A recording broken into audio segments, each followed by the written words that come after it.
Greater اسرائیل بنے گا. حدیث میں خبریں یہ سارے مسلمان ممالک تمہارے ہاتھ سے نکل جائیں گے مسلمانوں. یہ عراق اور اردن اور یہ اور وہ، یہاں تک کہ ترکی، سعودی عرب کا بھی شمالی حصہ نکل جائے گا. البتہ مدینے کا جو ان کا پروگرام ہے اس کو اللہ نہیں پورا ہونے دے گا. مدینے میں داخلے کی ان کو اجازت نہیں ملے گی. بہرحال یہ سارا کچھ ہونے والا ہے. وہ وقت بھی آنے والا ہے کہ حضور کی ایک حدیث کے مطابق ایک شخص کے 1000 بیٹے ہوں گے تو 999 ختم ہو جائیں گے، ایک بچے گا. یہ وقت بھی آنے والا ہے کہ حضور فرماتے ہیں اتنی بڑی جنگ ہوگی، اتنی خوریزی ہوگی کہ پوری زمین اٹ جائے گی لاشوں سے. تو پرندہ جو ہے کوئی، ایک تو پرندے ہوتے ہیں کہ جو مردار خور ہے، گدھ ہے، وہ تو بڑی خوشی سے اتریں گے، تناول فرمائیں گے لاشوں کو. اسی طریقے سے کوے ہیں، چیلے ہیں. لیکن جو نفاست پسند پرندے ہیں وہ لاش کے اوپر اترنا نہیں چاہتے. تو ایک پرندہ اڑتا چلا جائے گا، اسے کہیں زمین پر اترنے کی جگہ نہیں ملے گی، لاشیں ہی لاشیں ہوں گی. یہاں تک کہ وہ تھک ہار کر اس کے جو ہے پر جواب دے جائیں گے، گرے گا تو لاش پر گرے گا. یہ وقت آنے والا، اور یہ یہودیوں کے ہاتھوں، یا یہودیوں کے جو سپورٹرز ہیں اس وقت، جو ان کے ہاتھ میں آلہ کار ہیں، ان کے ہاتھوں آنا ہے. میرے نزدیک اس کام کے لیے اس ملعون قوم کو، کہ جو حضرت عیسیٰ کے زمانے سے ملعون ہو چکی ہے، اس کو باقی رکھا گیا ہے. اسے یہ موقع دیا گیا ہے. اس نے اسرائیل بنا لیا ہے.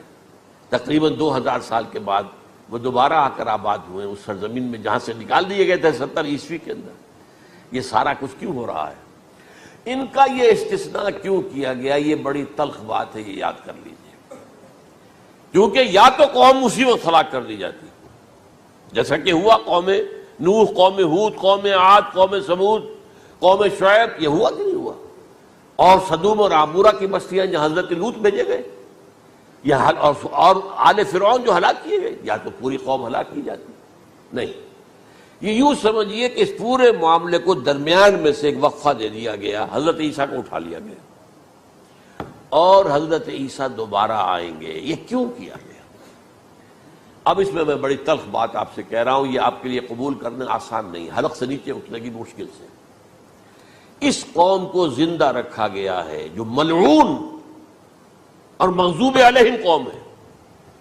سب سورہ فاتحہ میں مفسرین لکھتے ہیں ضالین، یہ نصارہ ہیں، اور مغضوب علیہم یہ یہودی ہیں. اور قرآن کہتا ہے لعن الذین کفروا من اہل الکتاب علی لسان داؤد وعیسی ابن مریم، لعنت کی گئی.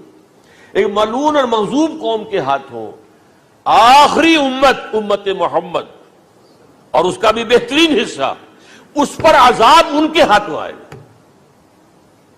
عربوں پر عذاب یہودیوں کے ہاتھوں، اس لیے ان کو بچایا گیا. یہ میں نے کئی دفعہ واقعہ سنایا، مولانا اسلائی صاحب بتایا کرتے تھے، کیونکہ وہ راجپوت تھے، یو پی کے راجپوت، مشرقی حصے کے، کہ ہمارے ہاں کوئی نوجوان اگر کوئی بڑی گری ہوئی حرکت کرتا تھا تو اس کے سر پر چمار کے ذریعے، چمار کے ہاتھوں جوتا لگوایا جاتا تھا.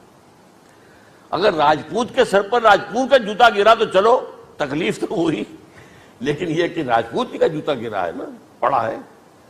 لیکن راجپوت کے سر پر چمار کا جوتا، جس کو آپ انگریزی میں کہتے ہیں to add insult to injury, وہ تکلیف بھی ہے جوتا کھانے کی، اور انسلٹ ہے کہ ایک چمار مار رہا. یہ امت سب سے خیر امت ہے. کنتم خیر امت